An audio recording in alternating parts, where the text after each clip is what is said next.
Spiritualitas bukanlah sekedar kehidupan batin. Dia tidak bersifat sesuatu yang rohani saja.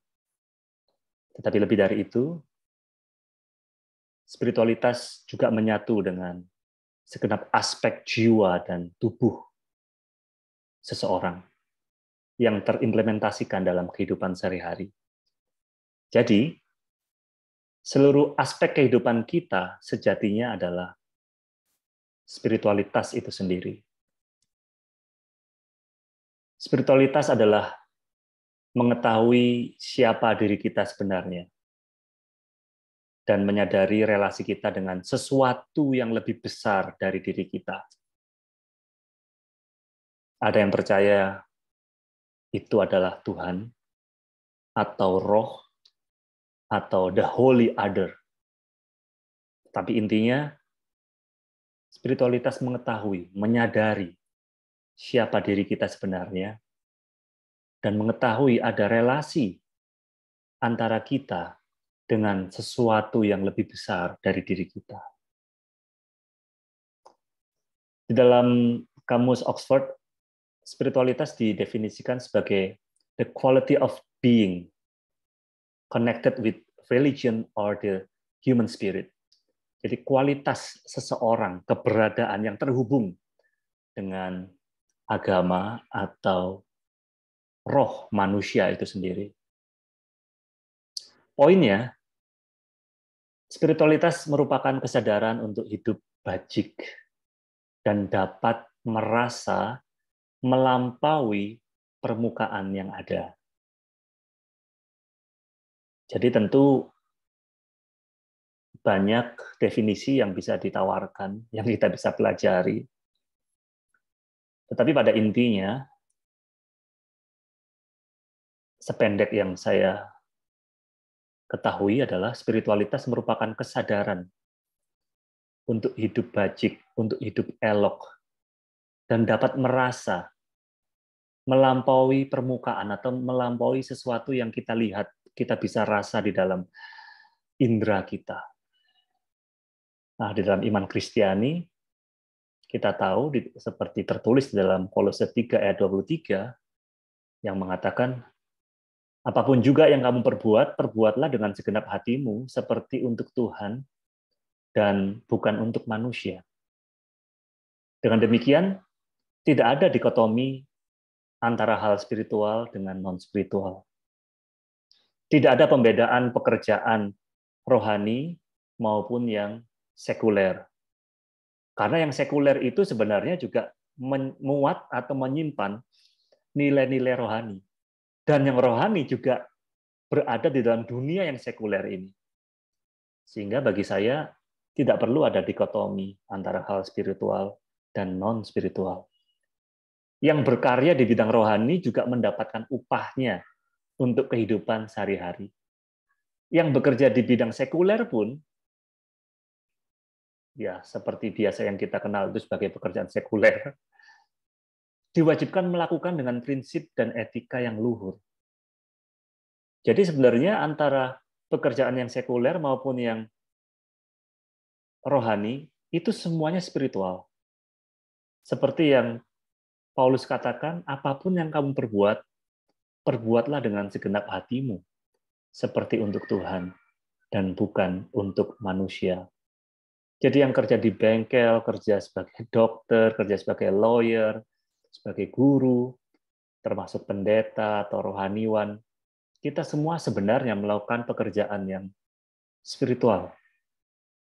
Walaupun yang satu ranahnya di marketplace, yang satu di bidang keagamaan.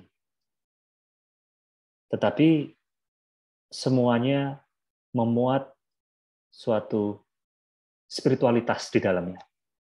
Sehingga tidak perlu lagi ada dikotomi antara keduanya. Nah, saya pikir ini perlu untuk kita sama-sama pelajari ya.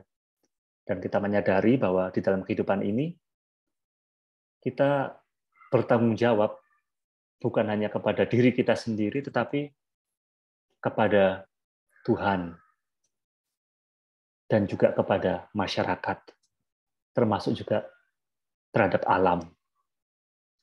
Kehidupan yang menyadari spiritualitas dimiliki oleh beragam agama, kepercayaan, dan filsafat yang ada di dunia ini. Jadi spiritualitas bukan dominasi atau monopoli dari satu agama tertentu, filsafat tertentu, atau kepercayaan tertentu. Semua manusia dari beragam latar belakang agamanya, kepercayaannya, filsafatnya, kita memiliki unsur spiritualitas dan hidup di dalam spiritualitas. Hanya fokus dan motifnya saja yang berbeda. Nah, di dalam tema kita pada malam hari ini mengenal spiritualitas Kristen, kita akan lebih dulu sama-sama secara singkat saja, secara sederhana, mengenal tipe-tipe atau definisi spiritualitas secara umum ya. Dan ada tipe-tipe spiritualitas yang sebenarnya dimiliki oleh manusia. Yang pertama adalah spiritualitas mistik. Nah, jenis spiritualitas ini difokuskan pada bagian intuisi jiwa atau kemampuan seseorang untuk menilai, untuk melihat secara batinnya ya. Jadi orang-orang yang memiliki spiritualitas mistis ini percaya bahwa ada kesatuan diri manusia dengan sesuatu yang lebih besar untuk setiap pengalaman di dalam hidupnya. Ya, kita bisa melihat contohnya di dalam khotbah-khotbah agama, bahkan apa yang kita lakukan saat ini, kita termasuk orang-orang yang memiliki tipe spiritualitas mistik. Kita percaya kita melakukan fellowship ini, membukanya, mendaraskan persekutuan ini di dalam nama Tuhan, Bapa, Putra, dan Roh Kudus, Allah yang Esa. Kita percaya bahwa apa yang kita lakukan ini adalah sesuatu yang terhubung, bahkan Roh Kudus hadir di dalam persekutuan kita, walaupun melalui daring, melalui platform digital seperti ini. Nah, ini adalah tipe spiritualitas mistik. Ketika kita berdoa, ketika kita beribadah, kita meyakini ada sesuatu yang lebih besar dari kita. Dan sesuatu itu menyatu di dalam diri kita. Nah, ini adalah spiritualitas mistik. Di dalam kekristenan tentu kita mengenal ini, tetapi sekali lagi, tipe spiritualitas seperti ini pun bukan dominasi satu agama saja. Banyak agama, bahkan mungkin, sekali lagi mungkin, ya, semua agama memiliki tipe spiritualitas seperti ini. Yang kedua, tipe spiritualitas otoriter. Jenis spiritualitas ini percaya pada struktur atau hierarki, atau percaya kepada otoritas yang di atas dia. Jadi orang mendefinisikan tipe spiritualitas ini sebagai suatu spiritualitas yang mengikuti perangkat aturan. Nah, seringkali jenis spiritualitas ini dikaitkan dengan keyakinan agama. Ada kasus di mana ketika seseorang tidak mengikuti aturan spiritual agama, itu bisa menimbulkan masalah. Nah, spiritualitas seperti ini bisa dilihat dari orang-orang yang tertulis katakanlah di dalam Injil ya, yaitu orang-orang Farisi. Orang-orang yang dengan spiritualitas otoriter seperti ini dapat mengembangkan satu bentuk agama fundamentalis. Nah, di zaman Yesus itu ada beberapa golongan ya, golongan agama, agama Yudaisme, ada orang-orang Farisi, ada orang-orang Eseni, ada orang-orang Selot, lalu ada orang-orang Saduki juga. Itu orang-orang yang sangat kental ya, dan sangat memegang erat tradisi agama mereka. Dan dengan demikian mengembangkan satu bentuk agama yang fundamentalis gitu ya. Pada zaman Yesus kita bisa melihat ini dengan jelas ya di dalam Injil. Yang ketiga, ada tipe spiritualitas intelektual. inti keyakinan di balik jenis spiritualitas ini adalah pengetahuan. Jadi orang-orang yang punya spiritualitas intelektual ini cenderung mendapatkan kepuasan melalui perjalanan pembelajaran atau studi mereka. Mereka suka dengan hal-hal yang bersifat knowledge atau pengetahuan, informasi. Mereka ingin belajar, gitu. Misalnya belajar filsafat, teologi, dan lain sebagainya. Tapi jenis spiritualitas ini tidak semata-mata terkait dengan mempelajari agama. Pengetahuan apapun, disiplin ilmu apapun yang membantu orang meningkatkan spiritualitas mereka, nah ini adalah bentuk spiritualitas intelektual. Jadi orang suka belajar, ikut belajar sana, belajar di sini itu kalau di dalam kacamata spiritualitas ya, orang-orang yang mengejar pengetahuan, jika di dalam konteks spiritualitas mereka itu sebenarnya memiliki spiritualitas intelektual. Nah, kalau di dalam kekristenan itu kan juga ada tipe-tipe orang seperti ini ya. Orang-orang yang dengan intelektual mereka mempelajari firman Tuhan, mempelajari doktrin, mempelajari tradisi agama, bahkan mengintegrasikan pengetahuan teologi mereka dengan filsafat, dengan psikologi dan disiplin ilmu yang lain. Mereka merasa menjadi lebih penuh ya dengan perjalanan intelektual mereka. Nah, ini adalah jenis-jenis salah satu dari jenis-jenis spiritualitas. Ya, mungkin ada di antara kita di sini yang memang lebih cenderung terpuaskan ya spiritualitasnya melalui pembelajaran semacam ini. Itu yang ketiga. Yang keempat, ada spiritualitas pelayanan. Nah, spiritualitas pelayanan ini adalah salah satu jenis spiritualitas yang paling umum.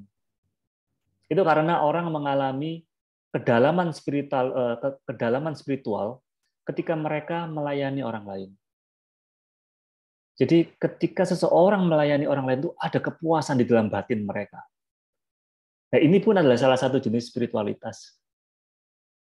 Ada banyak cara untuk mencapai spiritualitas ini, tetapi intinya adalah membantu orang lain tanpa mengharapkan imbalan apapun. Nah, ini adalah satu jenis spiritualitas pelayanan. Membantu orang lain tanpa mengharapkan imbalan apapun. Kalau di dalam bahasa Gerika itu mungkin bisa dikategorikan sebagai orang dengan kasih agape gitu ya. Dengan cinta agape. Cinta yang tidak meminta imbalan. Cinta tanpa pamrih. Ya. Meskipun agape itu juga sebenarnya menuntut imbalannya. Apa imbalannya? Jangan balas kasih saya. Gitu. Aku melakukan ini tanpa pamrih. Jadi dia menuntut sesuatu yang dia lakukan itu untuk tidak memberikan balasan kepada dia. Mungkin seperti itu ya. Jadi kalau sampai sudah melakukan sesuatu dan mendapat balasan ya mungkin bukan agape lagi. Ya ini sedikit pemikiran aja ya. Itu yang keempat. Yang kelima, ada spiritualitas sosial. Mengalami satu kebangkitan spiritual ketika seseorang berada di sekeliling orang lain. Dan berada dalam komunitas ini, atau berada di dalam satu komunitas, satu lingkungan, termasuk kelompok agama, adalah salah satu cara untuk mengalami spiritualitas semacam ini. Tapi ini juga dapat dicapai dengan dalam bentuk kelompok lainnya, seperti katakanlah berolahraga, aktivitas berhubungan dengan alam, kelompok meditasi, dan lain sebagainya. Ya, mungkin aja di sini, di antara kita, ada yang merasa bahwa spiritualitasnya itu memang berada di tengah orang lain. Merasa enjoy, bisa mengekspresikan diri, pelayanan, bahkan kebaikan-kebaikan itu di tengah orang-orang gitu ya. Nah, banyak jenis spiritualitas. Teman-teman bisa searching, bisa cari buku-bukunya ya. Dan juga ada berbagai cara latihan spiritual. Teman-teman bisa belajar lebih lanjut di internet banyak, di toko buku juga. Saya pikir itu bisa ditemukan ya. Dan selanjutnya,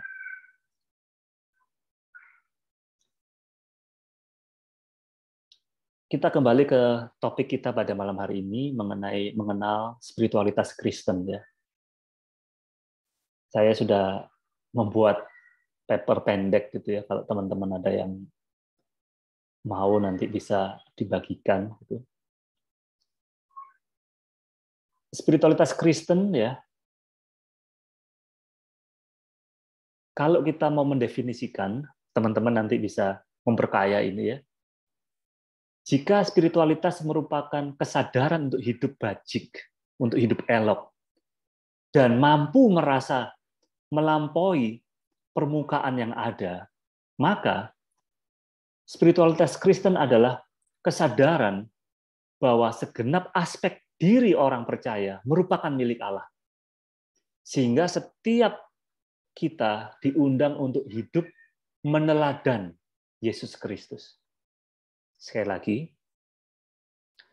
jika spiritualitas merupakan kesadaran untuk hidup bajik, untuk hidup elok, untuk hidup baik, dan dapat melampaui permukaan yang ada, melihat segala sesuatu itu lebih dari apa yang terlihat, bukan hanya melihat fenomena, tetapi bisa menyadari ada nomena, kenyataan di balik fenomena atau realitas yang ada.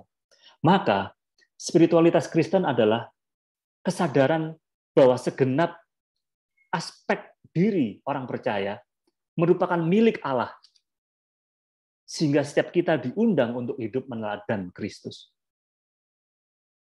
Nah, sadar bahwa segenap diri kita merupakan milik Allah, merupakan kebenaran yang tertulis dengan sangat gamblang di dalam sabda Tuhan. Santo Paulus mengatakan, tetapi kamu adalah milik Kristus. 1 Korintus 3:23. Tetapi kamu, kita, orang-orang yang percaya, baik jemaah di Korintus maupun jemaah di Jakarta, di Semarang, di Bogor, di Kalimantan, kita yang percaya kepada Kristus, kita adalah milik Kristus. Kita yang orang Katolik, orang Protestan, Pentakosta, Karismatik, apapun denominasi kita, selagi kita percaya dalam hati dan mengaku dengan lidah kita bahwa kita adalah pengikut Kristus, maka kita adalah milik Kristus. Nah, Santo Petrus dengan jelas mengatakan bahwa sebab kamu tahu bahwa kamu telah ditebus, sudah dibeli, ya, ditebus dari cara hidupmu yang sia-sia, yang kamu warisi dari nenek moyangmu itu, bukan dengan barang yang fana, bukan pula dengan perak atau emas, melainkan dengan darah yang mahal, yaitu darah Kristus yang sama seperti darah anak domba yang tak bernoda dan tak bercacat. 1 Petrus 18 ya, ayat 19 ya. Jadi inti spiritualitas Kristen ada di dalam ikhtiar mengasihi Allah dan sesama, karena kita telah ditebus oleh darah Kristus. Spiritualitas Kristen menyadari bahwa hidup kita adalah milik Allah, milik Kristus. Karena kita sudah ditebus. Sebelumnya, kita adalah milik kerajaan gelap.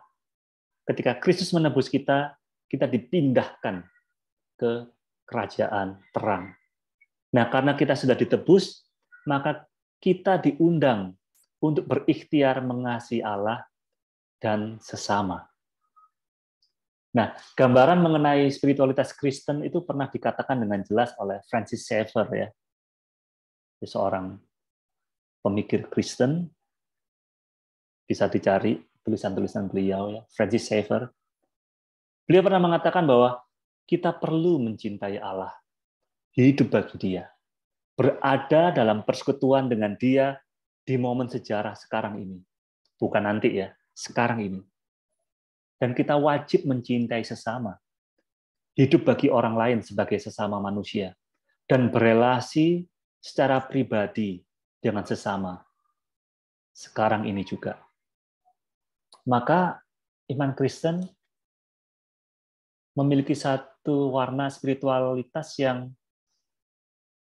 bukan menyendiri, tetapi juga bukan hanya terhadap manusia, melainkan terhubung di dalam satu kesatuan yang tidak terpisahkan, yaitu dengan Allah dan sesama. Iman Kristen tidak hidup atau tidak mengenal hidup hanya bagi Allah saja, menyendiri di menara gading, tidak.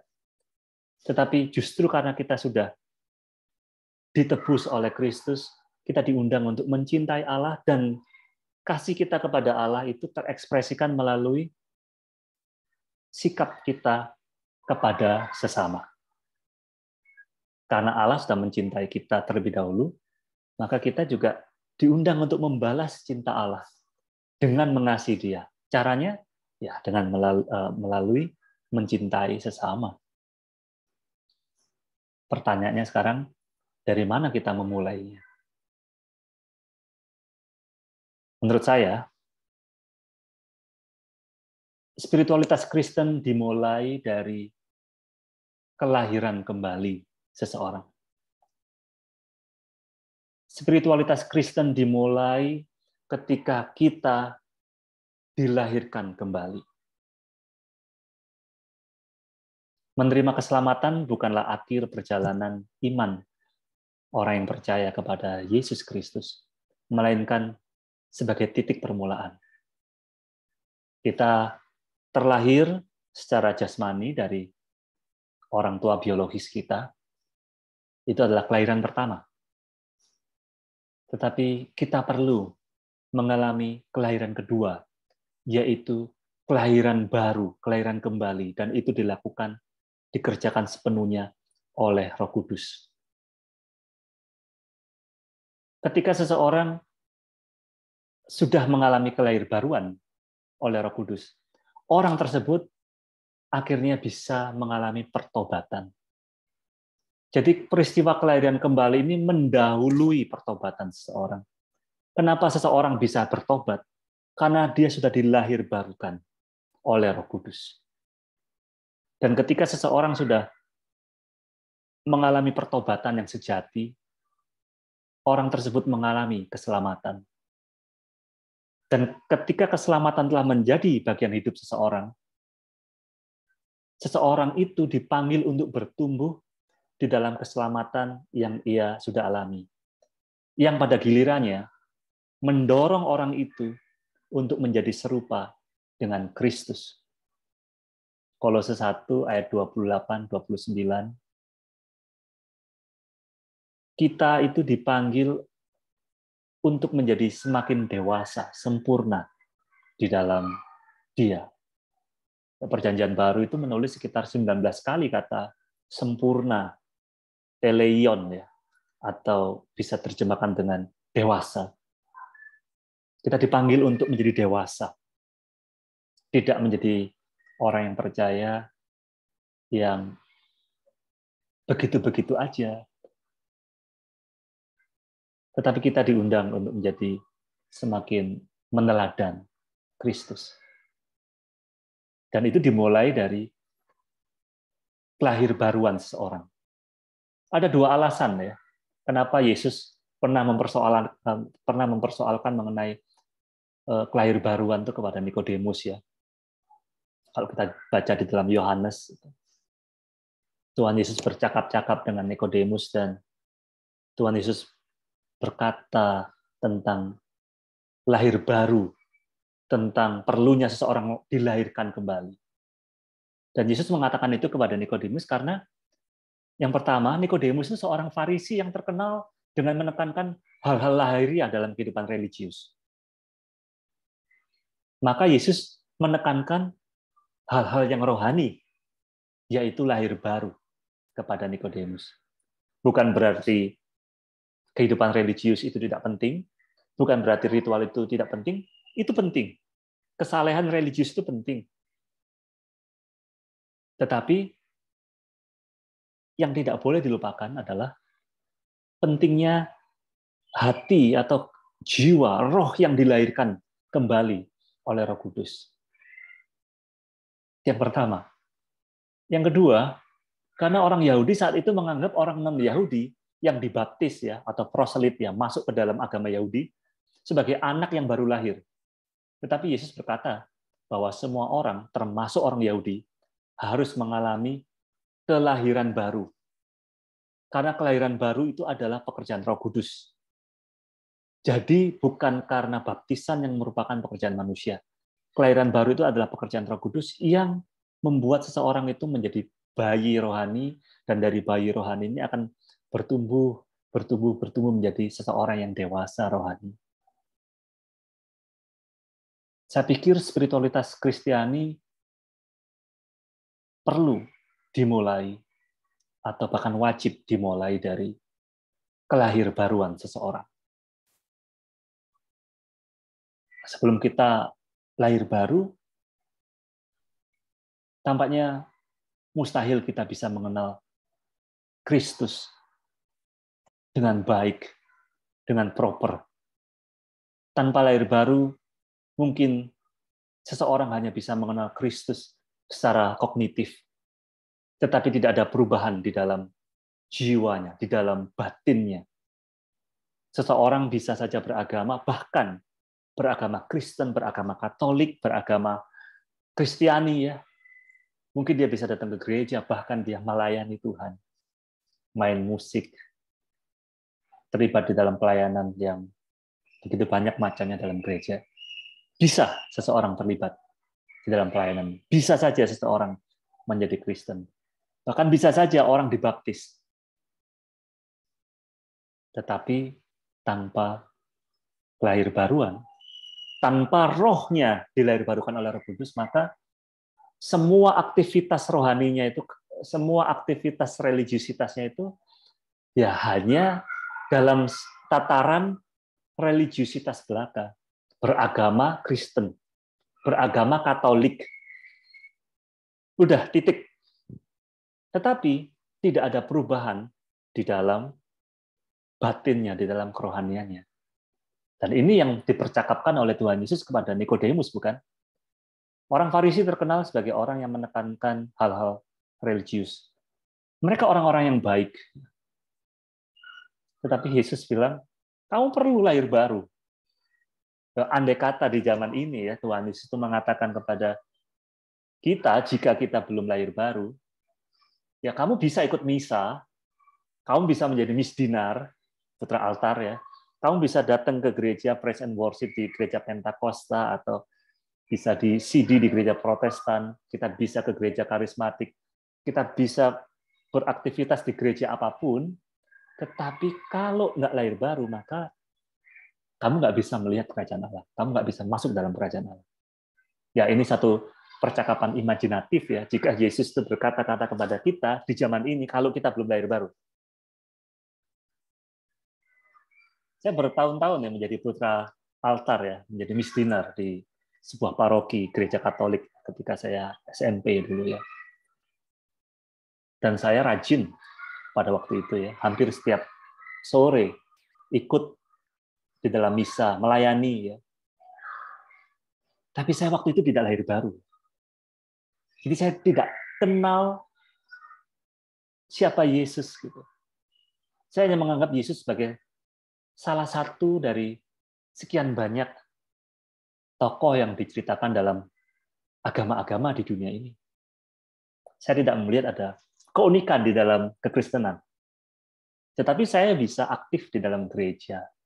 Saya bisa semangat melayani di dalam misa. Tapi suatu hari, saya disadarkan, ya, ketika saya 3 SMP, bahwa seseorang bisa saja beragama, tetapi tanpa kelahirbaruan, maka seluruh aktivitas agamanya, dalam konteks ini di dalam gereja, tidak ada artinya. Saya kaget. Waduh, ternyata apa yang saya lakukan selama ini, kalau saya tidak lahir baru, saya tidak sungguh-sungguh mengimani, saya tidak sungguh-sungguh menghidupi sabda yang hampir selalu saya dengar di gereja, maka aktivitas saya itu sia-sia. Kenapa?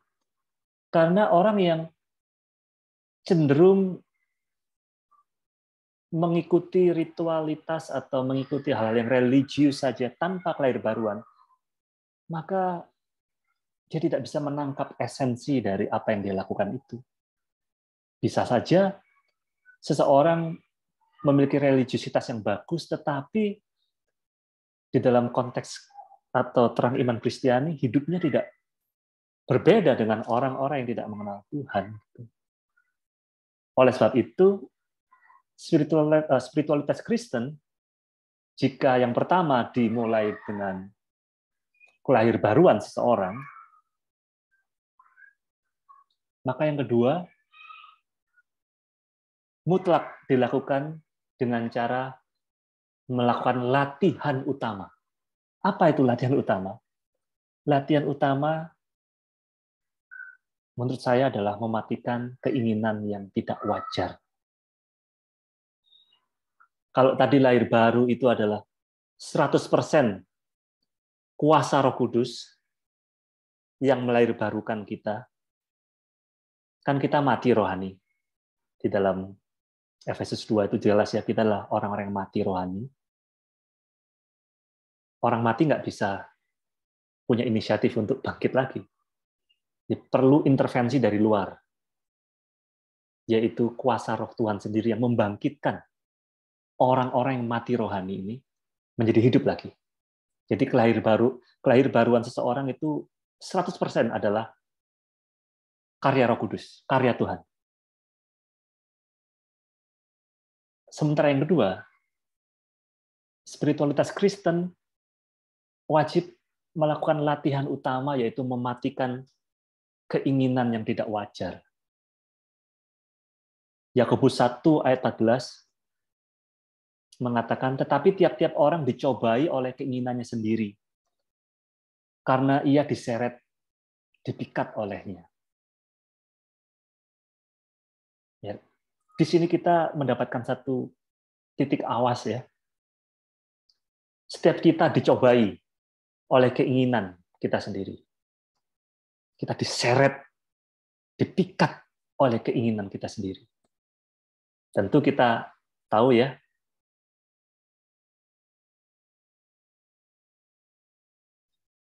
bahwa Adam dan Hawa, orang tua pertama kita itu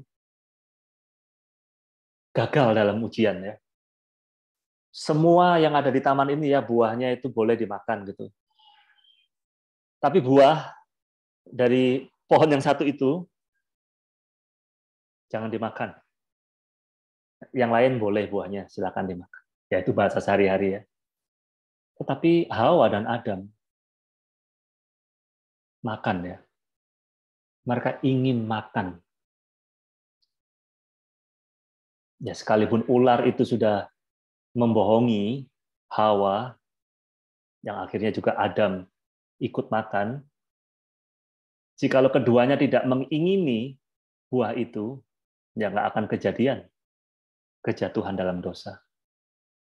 Dan keinginan orang tua pertama kita, Adam dan Hawa itu, keinginan yang sama juga ada di dalam anak-anaknya, itu di dalam diri kita.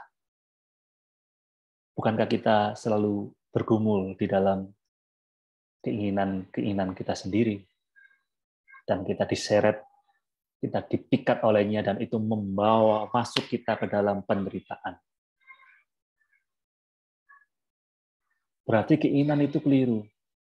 Bukan keinginannya yang keliru, tetapi keinginan yang tidak wajar. Itu yang keliru. Guru agung kita, Yesus Kristus, dengan jelas sekali mengajak seluruh muridnya untuk menyangkal diri, memikul salib, dan mengikut Dia. Matius 16 ayat 24, Markus 8 ayat 34, Lukas 9 ayat 23. Menyangkal diri, memikul salib, dan mengikut Dia. Ini adalah ajakan untuk setiap kita, agar kita mau melatih diri untuk mati terhadap keinginan pribadi kita yang tidak wajar. Ini adalah panggilan bagi kita untuk berserah penuh kepada Dia, dan mengutamakan kehendak Allah di atas segalanya. Santo Paulus mengatakan, namun aku hidup, tetapi bukan aku lagi sendiri yang hidup, melainkan Kristus yang hidup di dalam aku. Galatia 2 ayat 22. Galatia 2 ayat 20. Ini adalah spiritualitas Kristen menurut saya. Nanti teman-teman boleh memperkaya ya di dalam percakapan. Inti spiritualitas Kristen ada dalam ikhtiar mengasihi Allah dan sesama. Karena kita sudah ditebus oleh darah Kristus dan kita diundang untuk menjalani latihan utama, mengelola keinginan yang tidak wajar. Di dalam doa Bapa kami, dengan jelas sekali, kalimat-kalimat yang Tuhan Yesus ajarkan, Bapa kami di dalam surga, dimuliakanlah namamu, datanglah kerajaanmu, jadilah kehendakmu di bumi seperti di surga. Ini adalah satu statement yang begitu jelas, di mana kehendak Allah, kehendak Bapa di surga perlu dijadikan yang utama, di atas dari kepentingan kita yang berdoa, Bapa kami. Inti spiritualitas Kristen terletak pada relasinya dengan Tuhan, karena dia sudah dilahirbarukan, dan melatih diri untuk mematikan keinginan yang tidak wajar. Banyak sekali masalah yang terjadi bahkan di dalam dunia pelayanan Kristiani yang dimulai akarnya dari keinginan yang tidak wajar. Keinginan untuk diakui, keinginan untuk dianggap hebat, dianggap lebih dari yang lain. Dan itu membuat orang saling sikut kanan kiri. Orang-orang yang sama-sama sudah lahir baru sebenarnya, orang-orang yang sama-sama mengenal Kristus, orang-orang yang sama-sama bergereja, sama-sama memiliki Roh Kudus, tetapi kita bisa melakukan hal-hal yang tidak elok dan menciptakan masalah-masalah yang itu akarnya dari keinginan kita yang tidak wajar.